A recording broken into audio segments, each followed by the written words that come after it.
Three, two, one. Hey everybody, it's your girl, the Mary Jane Maven, back after the winter break. So thank you so much for joining me. I am super excited to be back with you guys. It's been a minute. We have so much to talk about, but we're going to start this new year off. We're going to start 2021 off with kind of a motto. This is something that we're all going to do. We're going to keep each other accountable, and it's to be our best selves. And to be your best self, that includes your wellness, that includes your emotional state, that includes you really pursuing every day what you were, you know, innately put into this universe for. We're all given talents, we're all given interests, and so we need to make sure that we're utilizing those.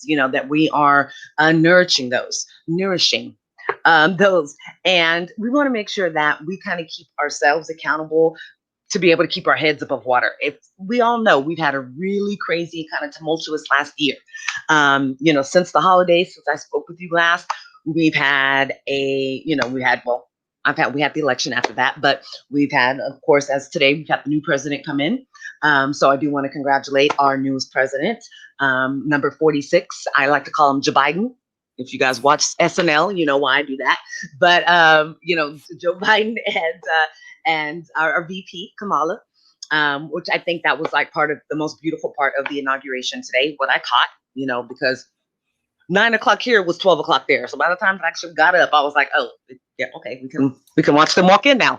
But it was a great inauguration. I definitely was a little worried. I haven't been that worried since like Obama, during an inauguration. I don't know if anything was going to pop off. But they did really good. They did really good you can tell for miles, there was nobody that can even think about entering that space. So congratulations to them. Congratulations to us as a country. We made it, maybe we can start some rebuilding here. But I won't get too much on my political, soapbox right now. But as I was saying, there's been a lot that we've been through, kind of tumultuous waters. We've all been treading water. So like I said, let's start fresh in the 2021, right? So what I want to do is introduce our guest co-host for this evening. If you guys remember, I told you that a part of the goal for myself was to collaborate more and to get on at least one pod a month. And thus far, I've been successful. And this gentleman I met through collaboration, I want to thank Pod Booking. Shout out. You are making connections. This is the second one that I've made. And he is going to be a guest co-host. And this is a Mr. Ray Robinson. And so grateful to have you on. Thank you so much. Thank you so much for having me. No problem. I want to give him a special shout out because you guys, he is not on the same time zone. It's a little late, and but blessings to him for being a night owl like myself. So we're not gonna keep him too long tonight, guys. You know how I can get. We'll try to keep it to a good time. We got the producer over here that'll keep me on track. So, Ray, why don't you tell us a little bit about your podcast and a little bit about yourself, and then we'll kind of get into what he's going to be here to talk about tonight. Absolutely. The name of my podcast is Unsensitive, and I wanted to build the podcast around the fact that I don't know very much about what goes on around me, being an old cis white guy. So I wanted to talk to people that were not like me. I wanted to talk to people of color, women, people on the spectrum, LGBTQ, and ask them questions that might be a little too insensitive to really ask them in person. So I have the comfort of a computer screen between me and them, but also they also know going into it that I'm going to ask those stupid questions that your racist old uncle might ask at Thanksgiving dinner. And I'm sure you do it with a little bit more clues, though. I'm sure. But yeah, the kind of thing that they would ask. So then you could share my podcast with them and say, I know you're going to ask about this, so listen to this guy instead. He asked it, so you don't have to, and you don't have to embarrass me this way. Yeah. but it's been a wonderful time. I've recorded about 20 episodes now. I think you were actually my 21st guest, Okay. and that should be coming. Yours will be coming out here in just a couple of weeks, and obviously Okay. I'll get a link for you to share to everybody. But I have covered such a gamut of topics that it's really boiled down to what are misconceptions about whatever the subject is. Mhm. And I've been blessed with talking with several people that have had really important topics, really divisive topics like Mhm. abortion, like Black Lives Matter, like defunding the police. And then you Mhm. have fun topics that they talked about, like dating app disasters, things that people are doing in the dating world that just don't Mm. work, and how to fix that. And some of these episodes they're really poignant, but some of them just make you laugh, Mhm. and all of them have in some way educated me.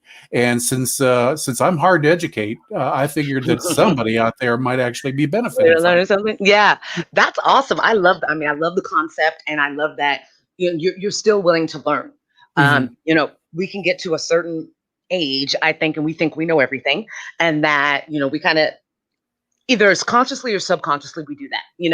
I think it's subconscious sometimes when people are just really kind of set in their ways, and that's not a bad thing. But life is so much more just fulfilling and exciting when you step out of the norm and you think outside of the box.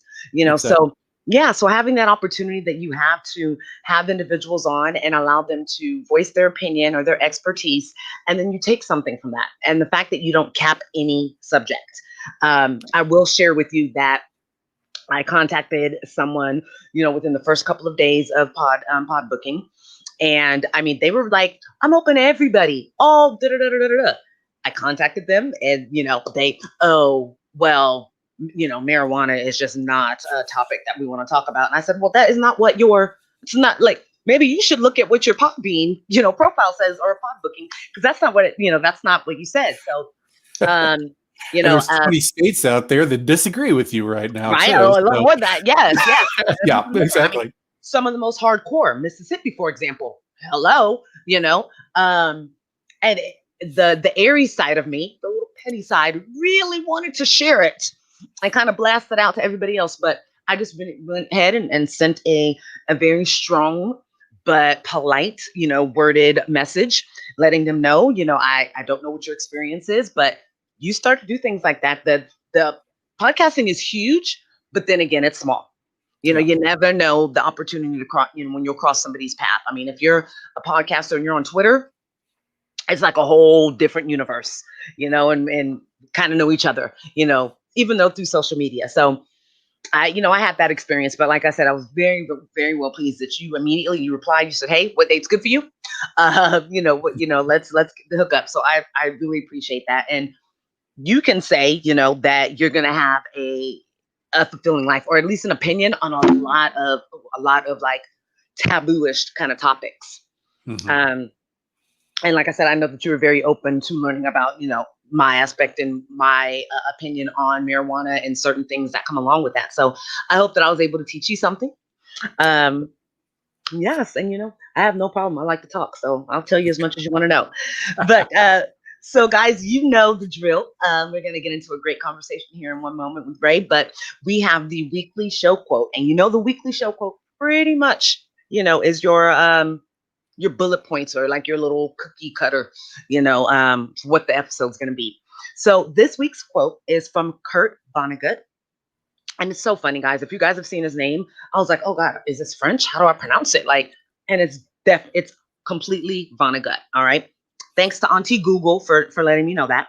Um, so this quote is: to practice any art, no matter how well or badly, is a way to make your soul grow. So do it. I like that. We're going to give it the little snaps. Very, very true. People can say, I can't dance, I can't play an instrument, I can't sing. But there's something that you can do. There's something that you can paint. You can skip bow. That is an old school game. I don't know why that has popped into my head, but do you remember that game, babe? Oh, It was yeah. the game where and then you put the thing around your ankle and you have to like jump around it. Um, You maybe are awesome at playing cards.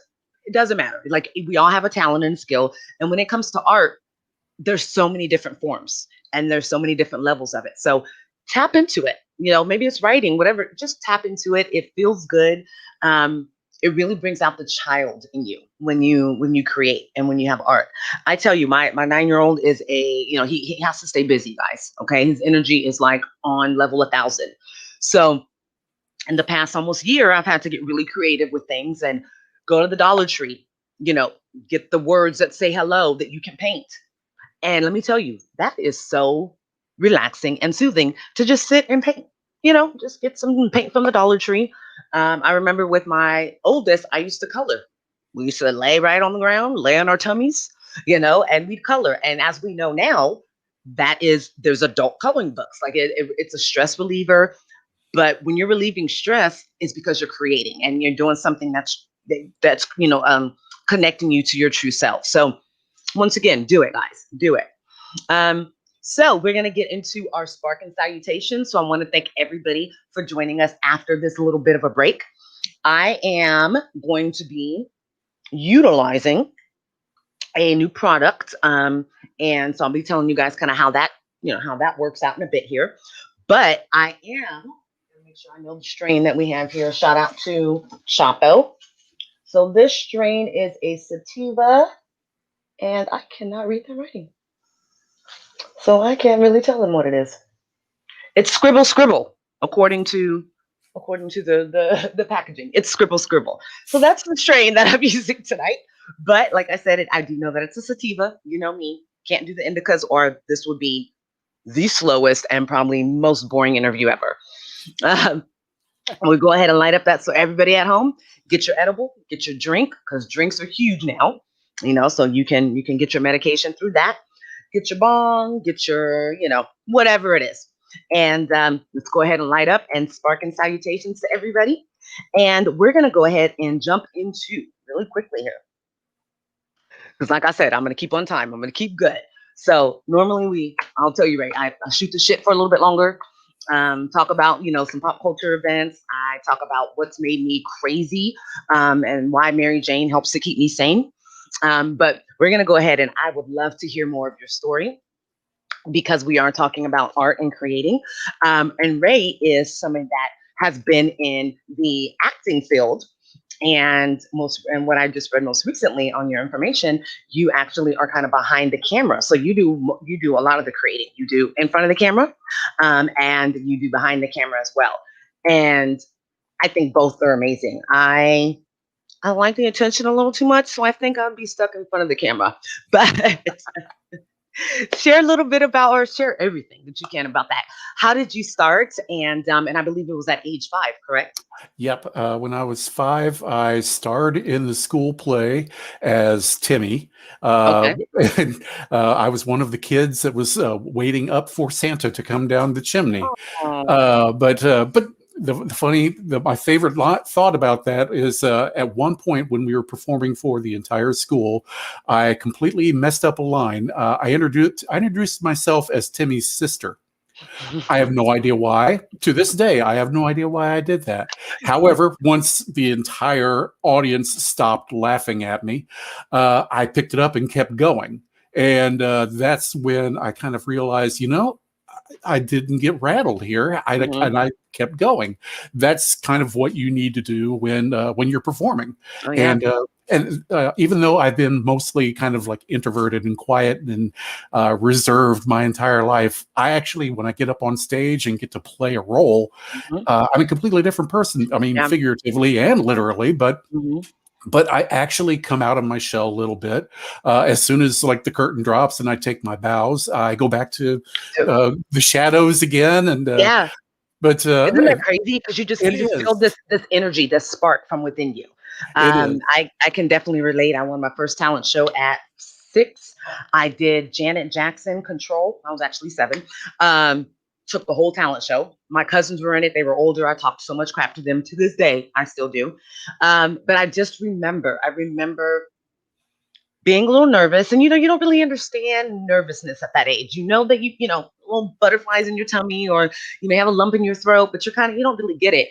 And I felt I knew that I felt apprehensive, but I'm telling you, that music dropped. I did my first little bit of choreography that I'd done myself. And, I was like, oh, this is it. This is everything. So I clearly remember that feeling. And I know exactly what you mean. I mean, I'm bubbly and whatnot all the time, but Mhm. getting into another role and being able to portray the emotions of that person in that role where your audience gets it and they don't see you as, Mary Jane, and they don't see you as Ray. That's the best Yeah. feeling ever. Yeah. So And you did it you started at 5, school yeah, play. Did you continue throughout school and high school or? throughout school, high school was probably the first time I actually did a production where it was a two-man show, and I did one evening where I walked out on stage, and I don't remember anything until 2 hours later, the show was over with, and there's applause going on, and I'm like, why are they applauding? I had no idea. I was so immersed in the Yes. character that I lost Wow. myself, and Yeah. that was a little scary, to be honest. But the applause sure made it worth it. Let me tell you. Yes. Yes. Let me tell you, I have chills right now because I totally remember that. Hmm. The very first time I had that, I played Frau Schmidt from Playing with Time or Playing for Time. And if you guys don't get from the name, I was a I was a Nazi officer, and of course, on the outside, that didn't mean anything, but that was my first experience in learning in theater.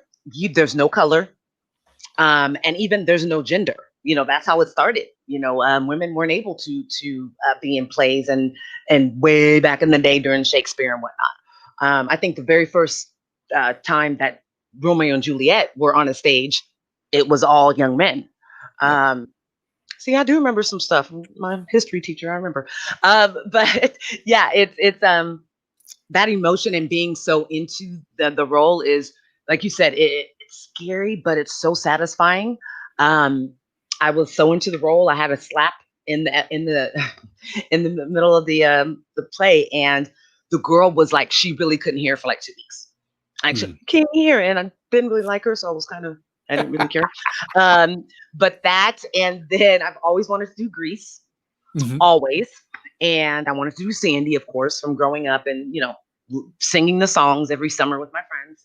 But I ended up getting Rizzo, and let me tell you, okay, everything in life, I loved it. I loved it, and she's my favorite character. Yeah. What would you say was your favorite role that you had, and maybe least favorite? Um, it really boils down to two different roles. There's only very few roles that somebody that looks like me can have a lead role. But the one that I surprisingly was cast in the lead was I played Jesus in Godspell, Mm, and that is. That particular role, it requires some very, very high singing, and mm.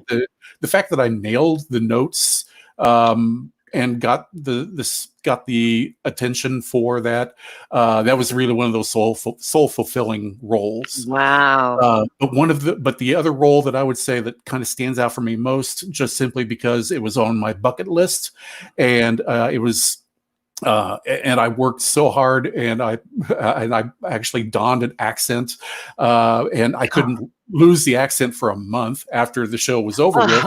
Oh, you were Uh, dedicated. yeah, You were entrenched to that. That's awesome. but I got to play Van Helsing in a production of Dracula, Oh, and wow. it was another one of those standing ovation moments. But it was one of those where I could fully immerse, but still watch myself Mhm, from mhm. like just this spot up here where I was watching what was going on, and I was That's watching the awesome. whole show, not just me. Yeah, And yeah. everybody was so on point, and it was just it Yes. was one of those productions that it's one of those once in a lifetime things where everything Yeah. just flowed so well, And the and the memory of that audience is so was crisp, right? Like you could yeah. close your eyes, think about it now, and kind of be right back in there seeing everybody again. Like Mhm. that lets you know how the connection between art and your inner being and even, your brain, like how that connection is. Mhm. Because that feeling, that emotion is so strong. I can look, I right now, if I broke into, Rizzo's song, Mhm. you'd be like, well, she's a little crazy, but I would just go right back into the role. Uh, But you'd have some friends that go, nope, that's her. I get it. Yeah, yeah. No, my husband's probably sitting here like, what? Are you serious? Don't do it. That's part of the reason why I love him so much, though, is because that's something we can watch together, and he knows those songs just like I do. Yeah.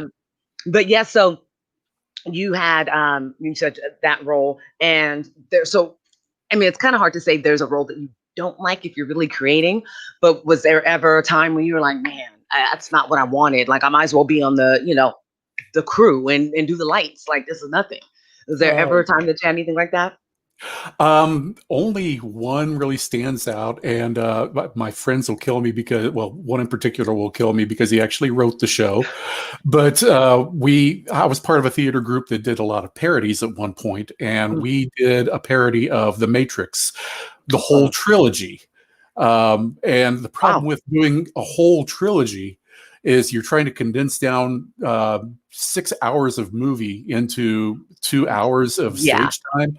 And we managed to get it down to 3, which is a long slog for especially watching that's a lot to take in. Like the movie itself, it's like you can't just sit and just take it all in one view. So that's a lot to put into a stage play. And for 3 hours.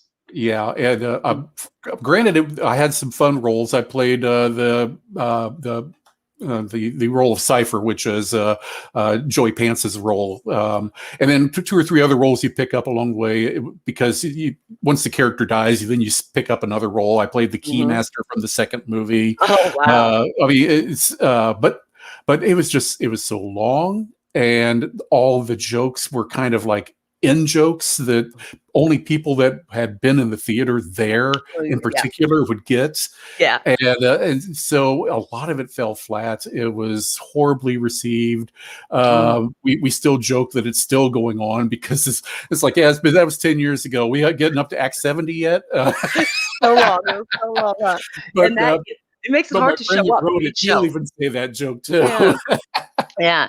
Well, I mean, that is definitely something to tap into. And I don't know how many people will be able to say, well, I was in a stage play based on all, 6.5 hours of The Matrix. Yeah. I give kudos to who wrote it because that is a task, to take on. And, when you create, when you're an artist, you have hits and you have misses. Definitely. I'm still creating, and I created something for a holiday gift guide, and in my mind it was great. And I was like, oh, that wasn't, that wasn't it. That didn't come, to fruition the way that I saw it. But you can't get down. You just have to keep going, in that time. And from every kind of like valley, there are lessons there. So we have peaks and valleys. From every valley there's a lesson. Mistakes are just something for you to learn from, so it is very, you have to keep that tough skin, and you have to remember that when you're in acting, or when you're behind the scenes as well. What was the last thing that you were in on stage? The last thing was about a year ago. I played Alfred Hitchcock for just a brief cameo. The stage production of Gaslight is often misattributed to Alfred Hitchcock. But as a result, the director, who's a good friend of mine, he said, look, I know you're not doing much in the way of stage acting anymore, but if you could just intro the show as Alfred Hitchcock, come out and say something to the effect of, hey, everybody thinks I wrote this show, but I didn't. Here's something about the guy that did. And so I got to do the profile and the music and the whole thing. And everybody recognized who I was for like the 1 minute that I talked on stage and introduced everybody else. And I had a small role at the end as well, playing a cop that was arresting the murderer, which was only apropos since Alfred Hitchcock appeared in all of his shows too. So that was another little in joke of ours. But that was good casting, though. I can see that. Like that was very good casting. I had to shave everything off, and my wife hates it when everything comes off because I look like an egg at that point. We do. Wives, we don't like that after we get used to it after so many years. Yeah, if my husband messes up on his and he'll like come in the room and I'm like, what's this? What happened? You know, and he's like, well, I had to. It was uneven. I only had one side or something, you know. Yeah. But yes, we can get a little particular that way. That's for sure. That's for sure. So is there a dream role that, you know, is still on your bucket list? Are you still on stage, or have you kind of just ventured for, you know, off stage? And I'm mostly off stage at this point, just mainly because sadly, I just hit 50, which is not a bad thing for some, but for me, I've been fighting kind of the ability to keep things in my memory, and I have some lower back issues that have slowed me down quite a bit. yeah. But if I would put them all aside to play Tevye in Fiddler on the Roof, Oh, that's like my number one bucket list dream role. I've only had like one crack at ever doing it so far, and but I was a little too young for the role, and there was people with longer beards than me that looked more the role. That's one of the drawbacks of acting is that there are some folks that they have a mental picture of how it's supposed to be. And it doesn't venture out, no matter how good or mediocre you are. It's always, if you have that look they want, that's what they go for. You could give a Leonardo DiCaprio, you know, or freaking whoever else, you know, he just recently won a Grammy, not a Grammy, an Oscar, and it shouldn't have been for that movie. I think it was just like they were like, give it to him, just go ahead. But Marlon Brando back in the day, it's just anybody like they, you know, you could give that type of performance and they'd be like, you know, because they saw somebody before you or somebody in the lobby or whatnot. So and especially if you kind of know it, if you see somebody and you're like, oh, they got it, you know, or you end up going to the play later, you're like, oh yeah, I can see it. You know, it's a little tough. Like you could take it, but it's a little tough, especially if it's a dream role. Mine, I think mine would be a more of a modern kind of stage production of what did I just draw a blank? Why did I draw a blank? It's not because of my medicine either. Oh my gosh. Brenda played her in 90210 when Brenda, oh my gosh. You don't know the movie? You mean Heathers? Oh no, it was on an episode of 90210. Before that, yeah. Oh my gosh.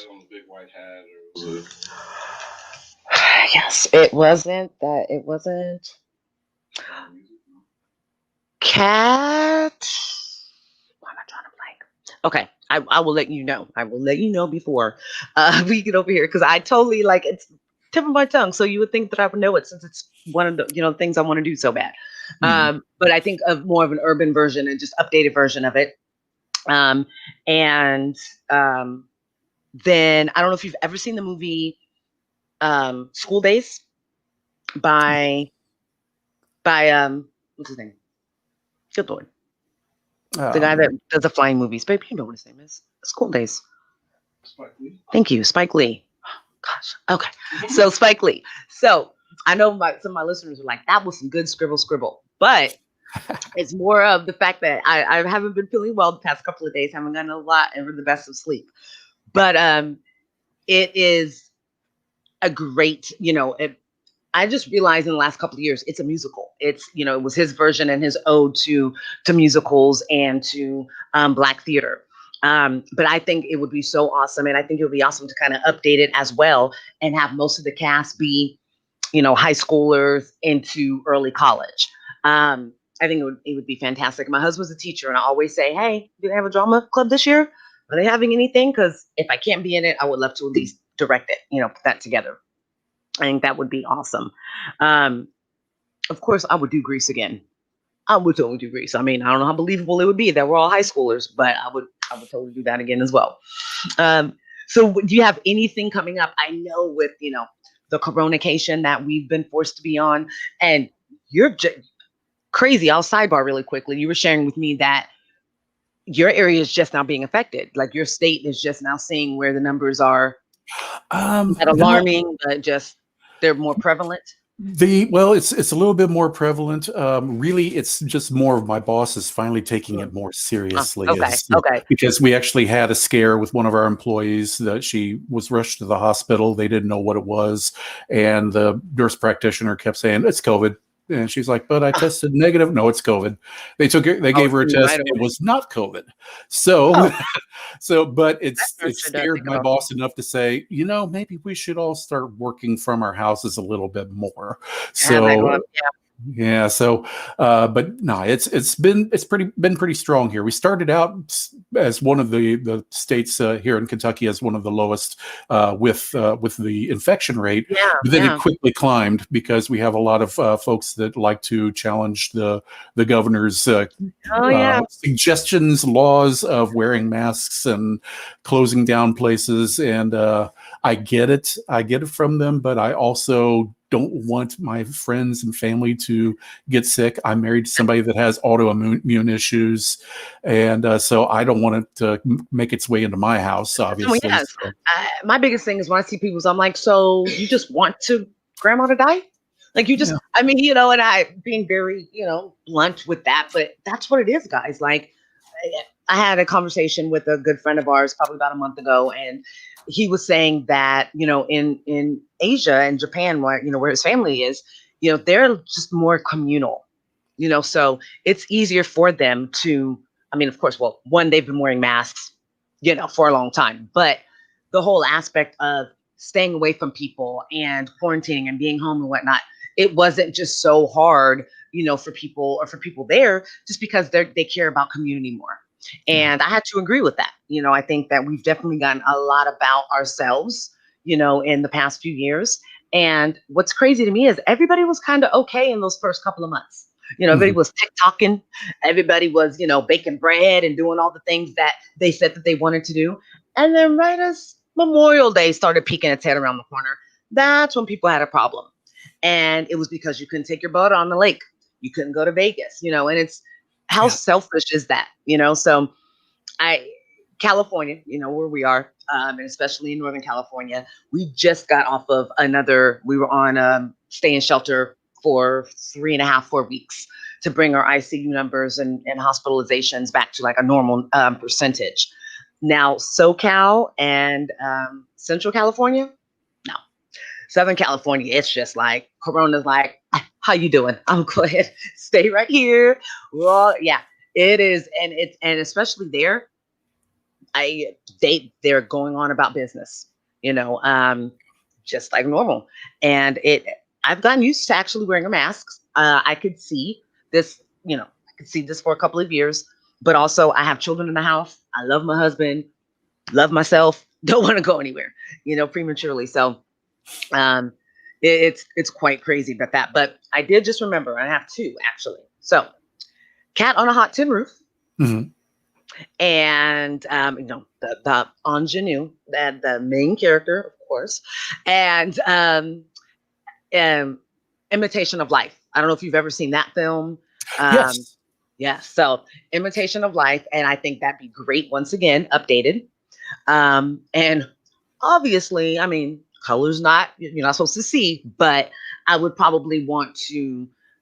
I hate that I'm about to say this, but play the mother role, just because that dedication that she has. And if you guys haven't seen it, I think I've said it before. Please just Google it, find out where it is on your streaming service, and watch it. It's a great movie, and you have to watch the one with Lana Turner. Lana Turner. Don't watch the one from like the 30s or whatever. Uh, you definitely have to watch that one. It's a great movie, and especially with the way our society kind of is right now, I think it'd be a good message to people, and a good reminder. So yes, so that would be my dream there, would be those roles. But I thank you, producer. I knew he was going to be pointing to the clock pretty soon here. So yes, kind of back to what it is that you have coming up. What can we look for? And I know that you said most recently you did some things behind the camera. So share a little bit about that as well, and then let us know what you have coming up. sure.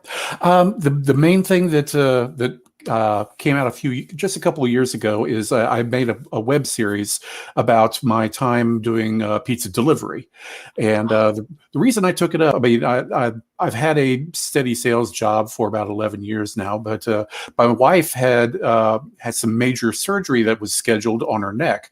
Basically, she was going to have it just pretty much reconstructed, and she was going to have to leave her job, and we were going to be kind of skirting by really tight with finances. And so I said, well, I'm only working 40 hours. There's a lot of people out there who work a whole lot more than that. So I'll pick up like 15, 20 hours delivering pizzas, which was not a big deal. I mean, it didn't drain me too much, but what it did do was it brought me into people's lives, just in like little snippets of things that you could see in their lives. And there were so many stories that just developed from that I just started recording them and putting them on Facebook to entertain my friends, because some of them were hilarious and some of them were just really poignant. And but then a friend said, you should make a web series out of that. And I was like, no, you think? So, so I started gathering the best ones, figuring out which ones I could actually film that were not just like too out of the realm and believable. And then I at that point, my wife had recovered from surgery and is doing great these days, and she's finally able to work full time again. So money wasn't an issue, but financing something like a web series was. So I went back to delivering pizzas again, just to save up money for the web series. And what's funny is I found a couple more stories that I then inserted into the web series itself. So I hired one of my coworkers at my regular job, does a lot of cinematography and editing. So he took care of a lot of the back end stuff. I wrote up all the episodes and then cast everybody, and found one gentleman that he's actually now in San Francisco, making it in the comedy realm. His name is Charlie Walker, and he when his audition tape came in, he just blew everybody away. He was perfect for the role of the delivery driver, which was essentially a surrogate me. Because he had to be nice and handsome, and a full head of hair, but a little Brad Pittish, it's okay. But we filmed it kind of like a blend of Cops and The Office in its style. Where he would talk while he was doing the delivery, while he was driving, and when he got there, the little scene would unfold about something that had happened, like a dad teaching his daughter how to tip. That's one of my favorite ones because it's just so adorable. And there was just like a guy that was drunk and handed me like a red Solo cup full of change for my tip, and he accidentally spilled some beer in there, and so I'd say something like, "That's okay, I'll save that for later," and he's just, "Huh?"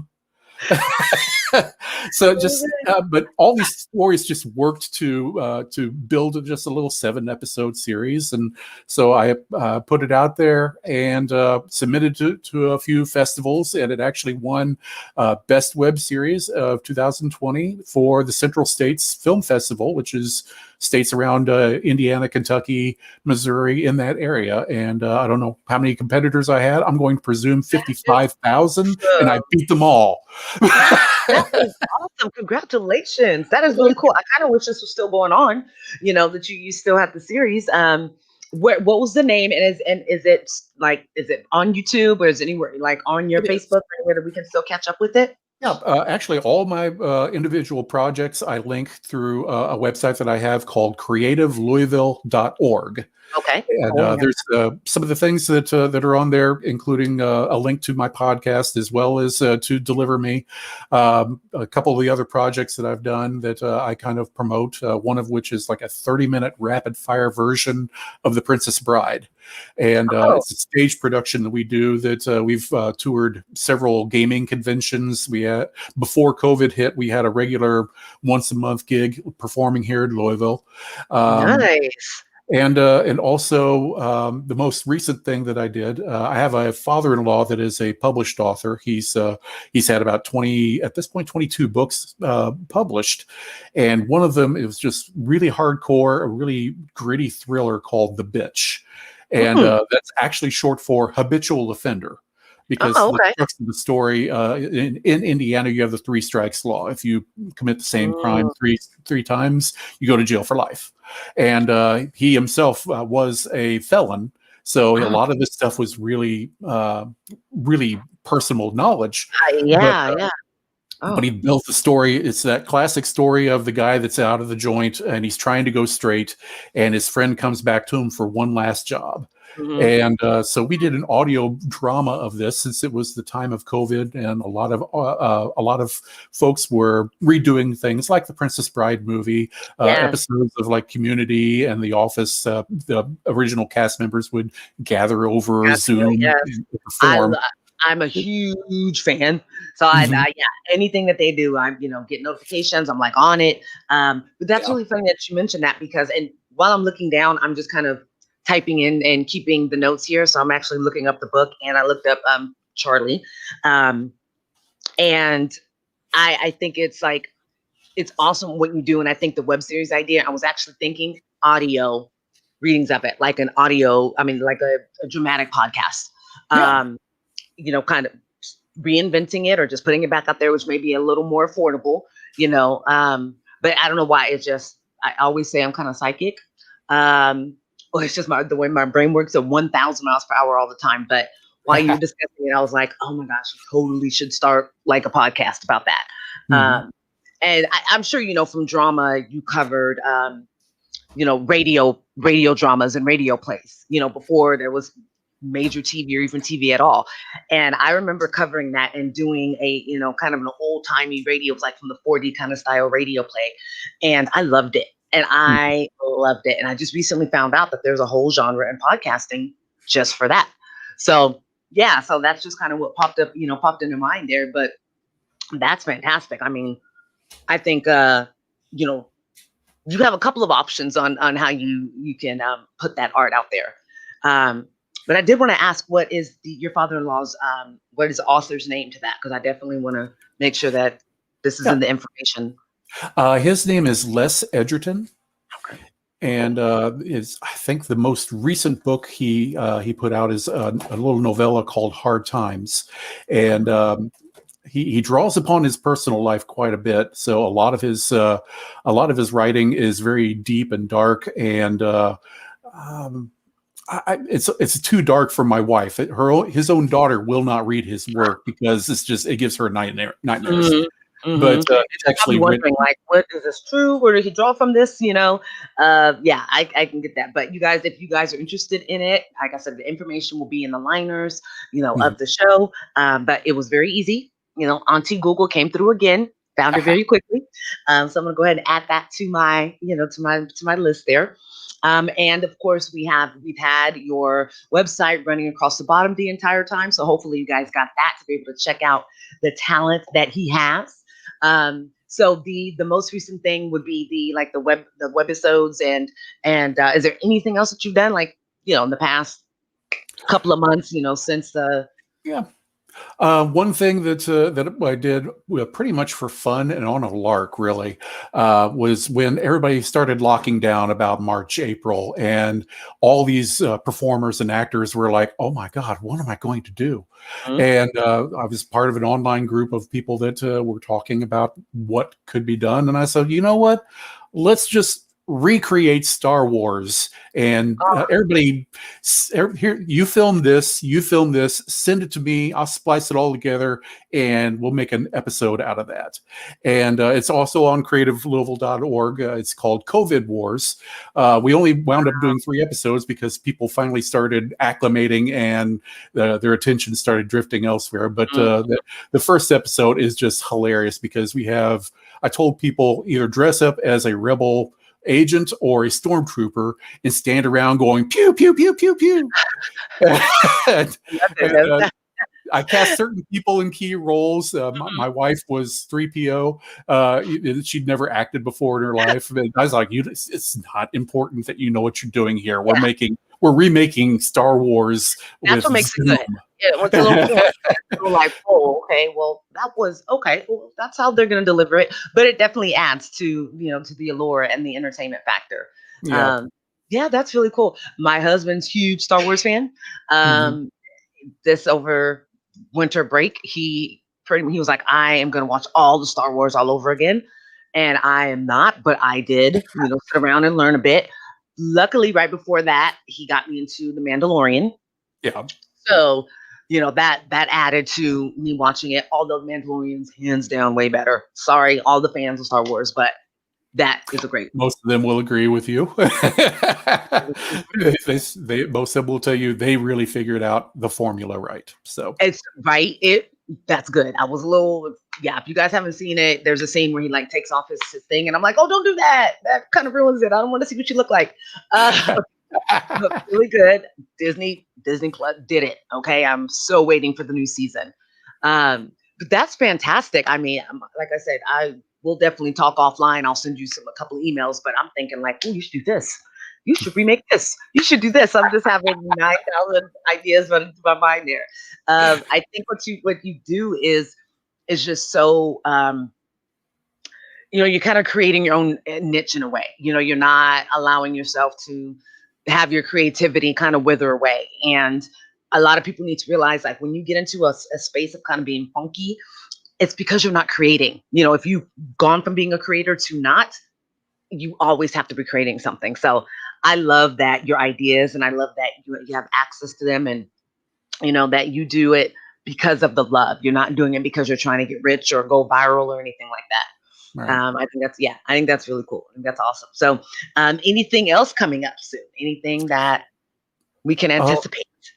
A couple of things. I've mostly in the can have some scenes shot for a like 5-minute COVID-related thriller that I actually had a dream about 3 years ago, but I didn't know how to make it really work. But then when COVID happened and we were all stranded at home, it tied into what that plan was. So the virus actually completed the script for me.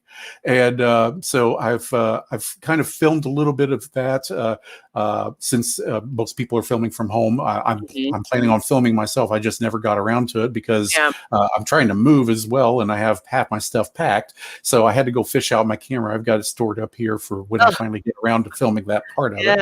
Yeah. But all my other friends have filmed their parts, and it all ties in with what we're dealing with COVID, and has a nice little twist end in it.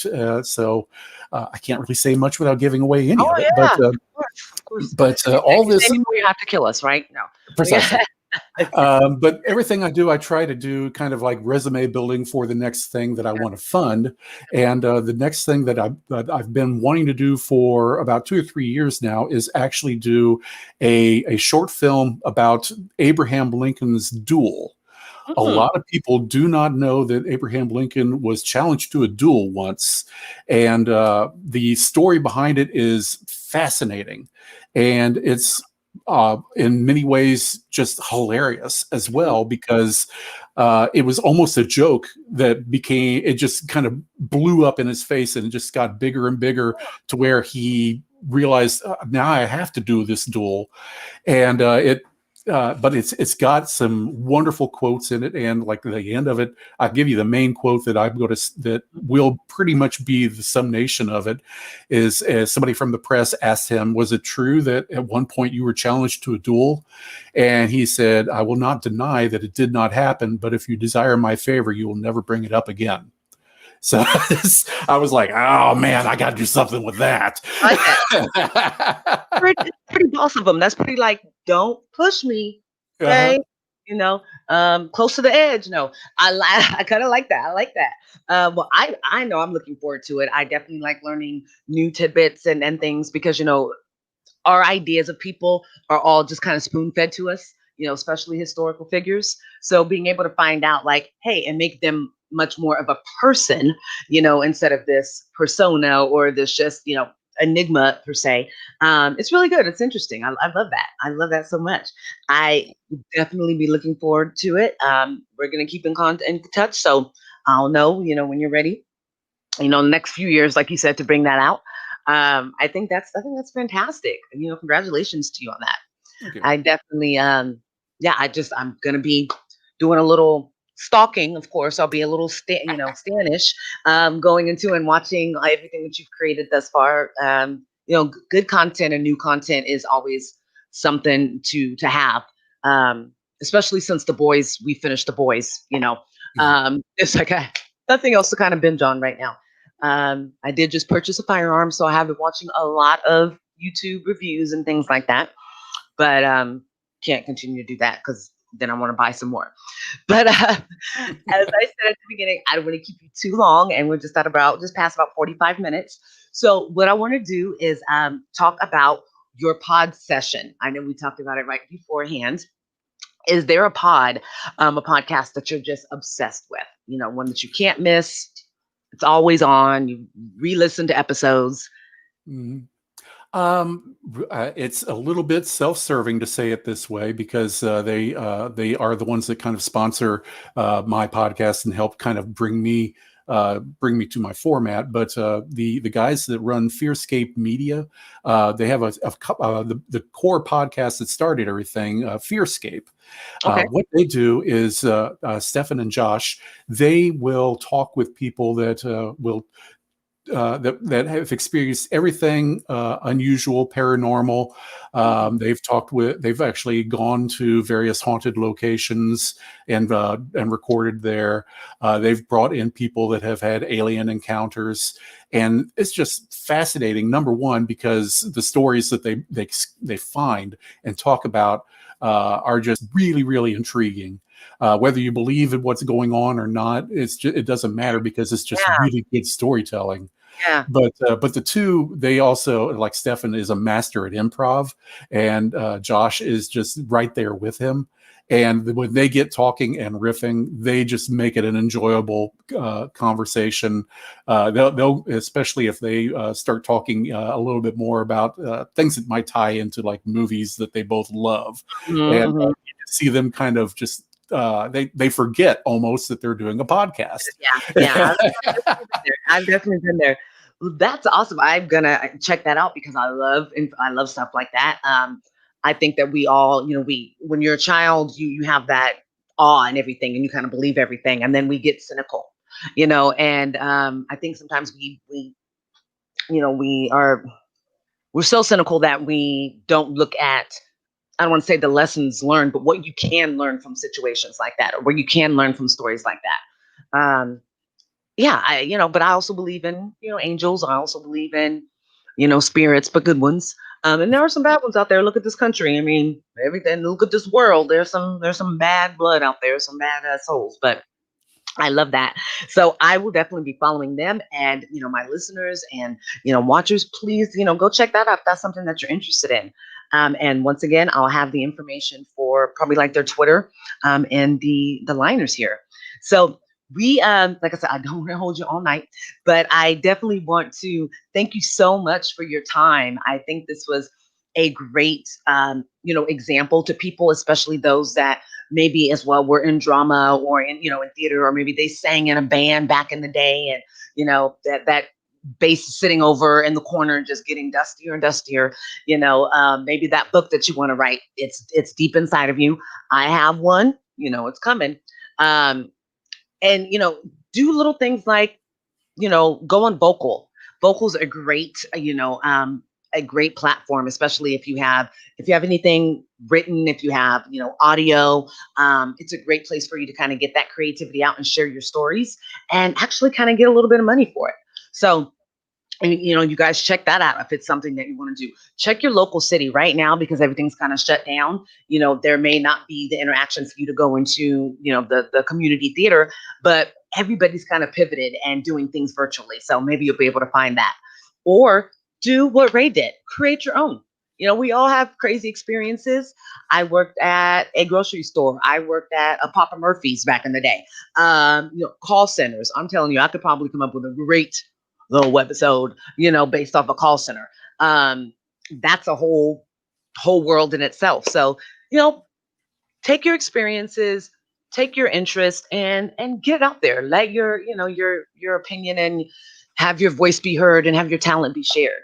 And like I said, I think you're a great example of how you can do that and continue to do that, and be passionate about it. So once again, thank you so much.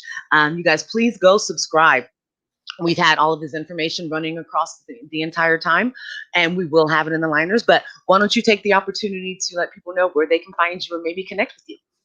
Absolutely. You can find me, all of my projects at creativelouisville.org. If you might be interested in actually appearing on Unsensitive because you have a misconception that you want to help clear up for the world, please reach out to me. My email address is rayrobwrites@gmail.com. And you could reach me anytime through there. But other than that, just keep an eye out for some of those other projects that come through on Creative Louisville. Fantastic, fantastic. And I would love to. I'm going to actually connect us with another podcaster whose podcast I'm going to be on next week. And he's actually on Pod Booking, and he talks about soundtracks to movies. Wow. Kind of influence. Yeah. So we did Dazed and Confused when I was on his episode, which I love. But I think in the kind of the three of us, since we're into something like, arts and movies, I think it'd be kind of neat for us to do like a little, almost said something that some people could take the wrong way. I was going to say a little three-way, but we could do a collab between the three of us on an episode. So I think that'd be kind of neat. So That'd be fun. yeah, so I look forward to speaking with you, keeping in contact, and hopefully working with you again. And once again, thank you so much, because I know it's it's a little past midnight. So I really once again do appreciate you, and everybody, please go check out his podcast, check out his work. I can guarantee that you will be entertained. But thank you so much. Thank you for having me. I greatly enjoyed it, and I greatly appreciate the shout outs as well. Thank you so much. Oh, you're very welcome. And you guys know, thanks so much for watching. Please subscribe if this is your first time. You want to hit that like, hit that bell for notifications. Follow me on IG and Twitter. And you guys will have the guest from next week. We're going to do a review of cannabis and hip hop, like 90s hip hop, and talk about some of the soundtracks that were huge because of hip hop back in the day. So join us next week. And you guys make sure to keep up for a mini episode of Staying Sane with Mary Jane. All right. Thank you once again. You guys have a great night.